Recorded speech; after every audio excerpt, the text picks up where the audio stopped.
Hello lovely viewer, welcome to the channel and this video on the new changes that Battlefield made to Hourglass, that famous desert map that you either love or hate, and I have a feeling most players don't like it. The devs took the regular map on Breakthrough, shrunk it down, and added in some new cover for the fruit troops. But was it enough? Please like and subscribe if you enjoyed this video, it really helps me out. So overall, the changes made to Hourglass are an improvement, but they still have some issues. There is more cover, which really improves soldier-to-soldier combat and makes it harder to die from snipers or vehicles. The previous version of the desert was so open with so little cover that moving across the map had a 50% mortality rate on a good day. And the little cover that did exist was often destroyed very quickly by tanks or the Condor. Now in the new version there is more indestructible cover and there are shorter distances between pieces of cover. This helps balance out the gameplay.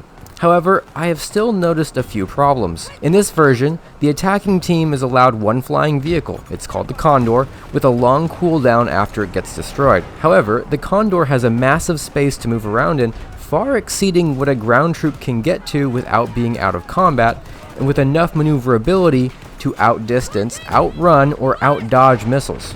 And guys, that Condor is friggin' huge. Don't tell me that there is a way in this world that a helicopter or Condor is fast enough to outspeed a flying missile. Maybe dodge it, maybe outrun with enough of a head start, but not outspeed. That stretches the limits of believability. And combine that with a dedicated team of repairmen and it makes for a near unkillable pest. What makes this a problem for the map is that the Condor can swoop in, remain unopposed for 10 seconds, then swoop out for a bit without ever dying, especially in the first and second section of the map. And then some of those ground vehicles.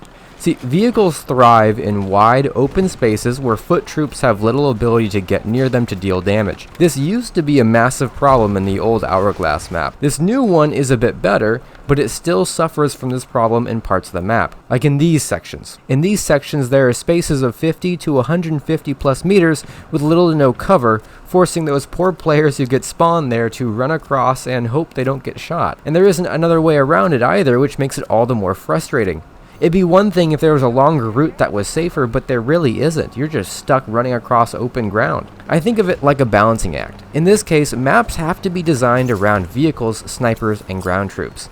If you make a map that is trooper friendly, vehicles and snipers will by necessity have a difficult time to survive or play the game. Snipers and vehicles, you see, are deadly at long distance, unable to maneuver in close ranges, and prefer a big bubble around them for safety. Likewise, maps that are sniper and vehicle friendly are nightmares for ground troops. When a player has to run across the open desert with no other option, it's basically a roll of the dice, and don't try to tell me otherwise. And that means it's no longer skillful gameplay. The goal is to make maps equally balanced in all areas of the map. As it is, most maps have sections that favor one or the other, which is frustrating to say the least. Truly good map design means the entire map is balanced around all forms of combat in all areas. Is that hard? Yeah. Is that impossible? No. Should it be expected? Definitely. Remember, in the game of Battlefield, most players are playing regular ground troops, so maps need to be designed with the preference towards ground troop combat. That's just the way it's gotta be. Now I think a good change the devs could make with this version of Hourglass is to reduce the amount of empty space around the core of the level, forcing vehicles and snipers to occupy more dangerous zones of the map to themselves. Or the devs ought to add more trooper-friendly cover between points to at least level the playing field. See, maps that favor vehicles and snipers have little cover and are very large.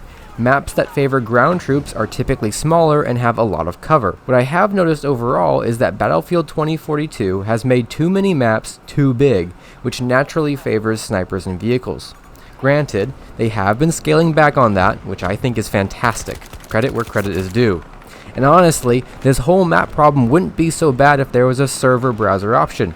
Being able to choose what map I wanted to play on instead of being forced to partake in Russian roulette would be nice. Oh man, I'd love to play a few great Battlefield games in Battlefield, and then I proceed to get the worst maps all in a row and have a terrible time. Yeah, it's not so fun.